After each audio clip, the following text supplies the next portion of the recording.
Right. Number 7, remember the long-term plan. This also coincides with the other thing saying, don't short at the moment. So the long-term plan, right, hopefully for all of you, even if you're here to trade and be a degen or whatnot, the long-term plan is for you to acquire a portfolio of crypto, and to use the cheesy term, at generational buying opportunities, at these lows, for something that you can hodl onto, that one, your personal equity or equitable net worth grows over time as crypto, as in the whole crypto industry grows, but also to give you a bit of a safety net. So for example,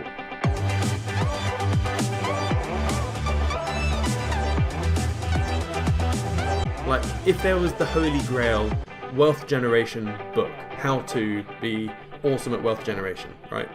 And let's say, I don't know, Elon Musk wrote it or whatever.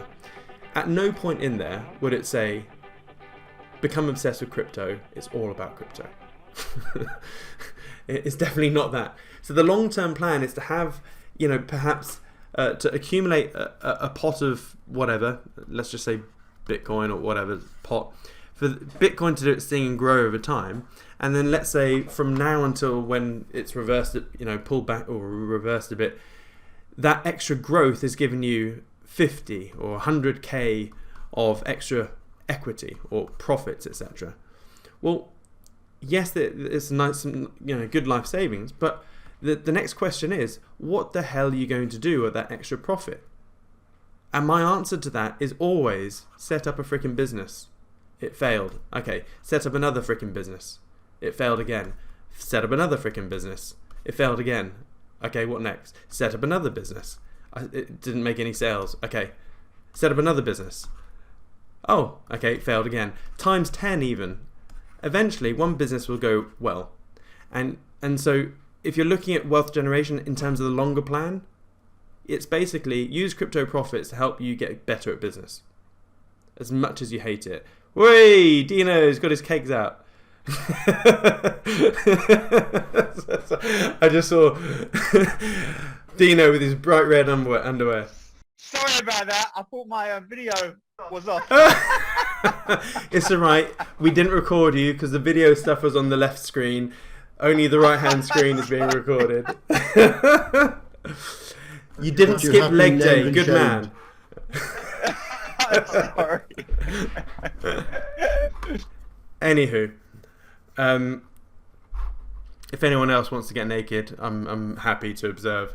No, preferably not men. But sorry, I'm going off on one now. Yeah, so remember the long-term plan. The long-term plan is for you not to short the holy shit out of this and get the absolute mega low. It's to get in at a nice position and then just wait. We know what the crypto market cap will do. I mean, remember, crypto is a technology, okay? It's the fastest network in human history to gather 1 billion users. It took the internet over 23 years to do that. Crypto did it in 12. It's going to be the fastest network ever to hit 5 billion users. I don't think anything on this planet, from a technological point of view, has ever hit 5 billion users. Not even the internet. The internet's only hit 3.5 billion users, and it's been around since 1960s. And Tim Berners-Lee created the World Wide Web in 1983, 1st of January. So that still hasn't even hit 5 billion people. We're going to get there with crypto. So if you can start loading up your bags at 13k, 8k, 15k, I don't give a shit. You're going to do well in the future. So remember the long-term plan, that although you may be in dog shit over the, in the short term, it's going to pale in insignificance. Anyone that's been around me for years, you would have known that I massively pivoted into crypto in 2016. I literally went to Vegas with a guy called Mike Mindell. He's here sometimes. He's a really good chap. And I was doing so I wasn't big in crypto, but I was a keynote speaker at a crypto event in Vegas. It was like the US money show or something like that. And I remember sitting at dinner one day with Mike. I was like, holy shit, mate. I've got to go all in crypto. This is a technology. This is not some shitty coin. And since then, if we look at where's the Bitstamp one? Although I've had a horrendous year of trading this year, I had an even worse year of trading in 2018. Even though I sidestepped most of it, just like this year, I've sidestepped most of this year. I've still had a horrendous time at trading. But then I absolutely nailed it in 2019. Even with this teeny rally up here, helped me nail. I made more money, way more money in this little rally here than anything I lost in 2018. And all I want to say is that if we have a similar situation over here where Bitcoin doesn't even breach all-time highs, you're going to be absolutely laughing. So, and remember, if we have something like this and Bitcoin in this accumulation phase, it grew and Bitcoin went up from this point to this point 140 odd percent. What do alts do if Bitcoin goes up 140 odd percent? Alts do 5x that, 3 to 5x that. So even if we don't go anywhere near Bitcoin all-time highs, we're still looking at 3 to 5x for alts.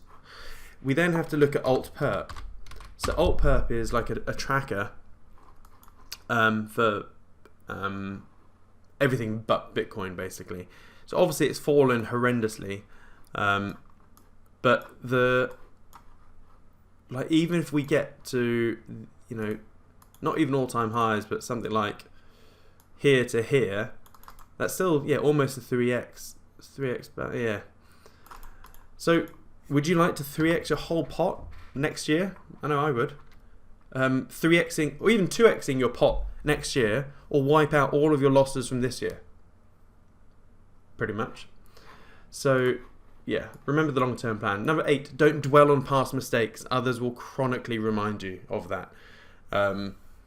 I actually had trouble sleeping last night because I started tallying up in my head the sheer amount of money I've lost this year from bad trades, whatever trade it may have been. I didn't go to sleep until 4 a.m. last night. So I hit the pillow at 2:30 and I couldn't sleep for an hour and a half because after about 5 minutes I realised how much I'd actually lost in trades, as in net.